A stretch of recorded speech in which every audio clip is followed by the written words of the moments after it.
What's going on, everybody? Quancredible here to bring you the review for Black Clover episode 164. And this episode was basically just the Heart Kingdom fights, with some of Yami in the beginning, but the overall bulk of the episode was just the Heart Kingdom fights. And like, there's things I liked a lot, and then there's things that I wasn't really too much of a fan of. But I'll go into all that in the normal review.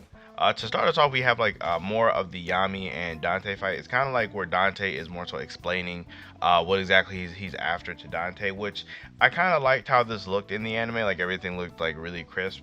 I also did like how they did his body magic. Well, it's still creepy to me because like the Spade Kingdom magic is always really creepy. So like how they just had like Dante's body all like bubbling and just going over itself. It looked really creepy. So I guess that means they did a really good job if it like looked weird to me. And I mean like weird in like a good creepy way, not in like weird as in like it was made bad way.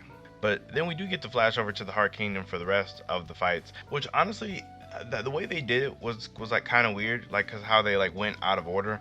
Like if you're a manga reader, like or if you're just curious for the anime, like how this was supposed to go, the luck fight should have been happening in this episode, whereas like the like tail end of the Dante and Yami stuff with Dante explaining everything should have happened like last week. That's kind of how it went in the manga. So seeing how they flipped it, it was a little weird to me, just because like it kind of splits the Heart Kingdom up a little bit. Like not split it up, but it's like Yami fighting, then we get a luck fight, then we go back to Yami, and then we go back to the Heart Kingdom. That it was just a little weird. But anyway, like I was saying, we go into the Heart Kingdom fights with Charmy.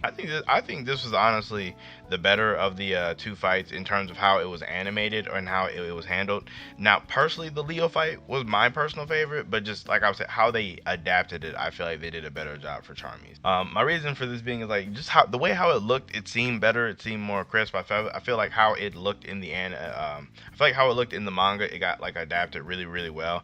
And I think one of the pluses with this fight is there wasn't really anything to add or to change all like that. Like I feel like it stayed I feel like it held up really well as an anime fight. And like for comparison to maybe like give you like more of what I mean, the Leo fight is the part of this episode that I didn't really care for, just because I was hoping that when this fight got animated, we would get a little bit more context on how things go. Just because in the manga, the fight was like we knew what happened, but it was one of those fights that would have made more sense in the anime.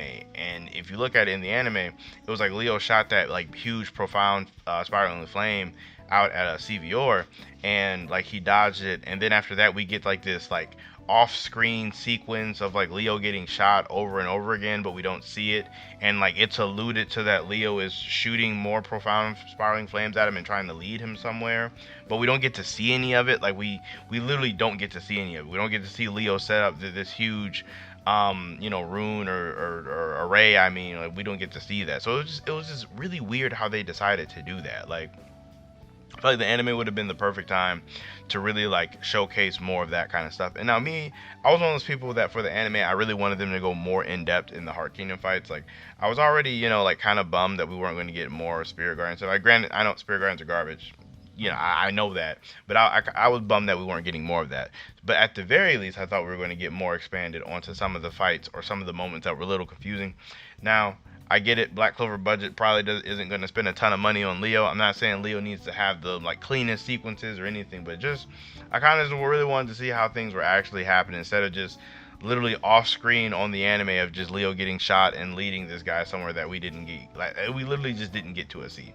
So that's definitely where the episode kind of like fell flat or slacked off for me personally. But like I was saying, for the Charm fight was cool. Like there wasn't anything that like looked weird. Everything made sense. Like the Charm fight was honestly fine. Like it looked the one part where she's kind of like where she's like Jotaro towards the end, where instead of like saying order, she's saying like la over and over again. That was funny. I thought that was funny.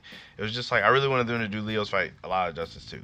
And then we do also get that other clip of Gaja, like after he had already beaten the last Dark Disciple. And then again, as I was saying earlier, wasn't expecting to get a full fleshed out fight scene for this.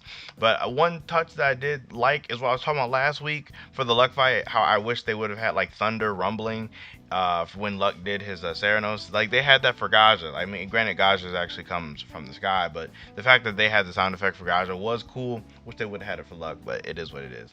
And then, like I was saying, the very last part of the episode was with the weird tongue guy. I forget his name if they even showed it, but the weird tongue guy bursting in and then like Mimosa, with Laura Petrica's power, just obliterating him immediately, and then Vanica coming in.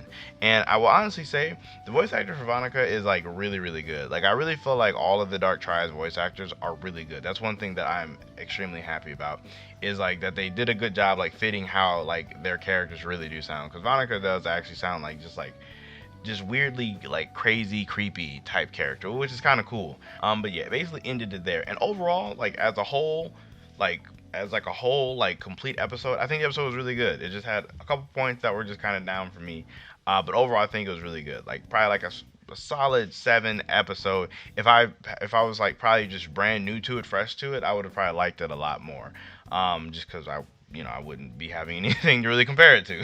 So that's probably how I feel about that one. As for next episode, I'm not really for sure exactly how far they're gonna go with it, just because I feel like we're in a really weird spot right now as far as like how many chapters they're adapting, because it feels like they're doing like 3, 4, maybe even like splashing in like things from other chapters. So I feel like they're having these really packed episodes that could be split up a little bit more, but as we know, it is coming to a close soon. So they're probably like, so like in addition to the Black Clover anime just being naturally really really fast, they're also probably just making it a pinch faster. That's kind of what it feels like to me. So yes, obviously I'm extremely curious to know how much more of the Vanica, or how much, not how much more per se, but like I'm very curious to know how much of the Vanica fight they're going to try to fit into this upcoming thing. Like I'm wondering, are they going to do it like how like kind of like everything is basically in one episode?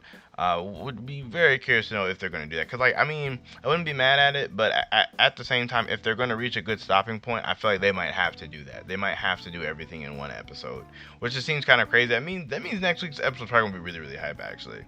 If they fit everything into one, that episode's probably going to be crazy. So I actually, saying that, I'm very much so looking forward to next week's episode then. But down below, I am curious about how you guys feel about the episode. Like, did you guys think it looked fine? How did you guys feel about the Leo thing? That's one of the things that I really want to know, because I just felt like we just didn't get to see a lot of it.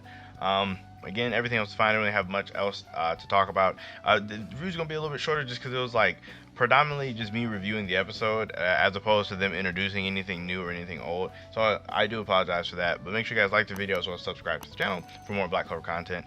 And I'll be seeing you all in my next video.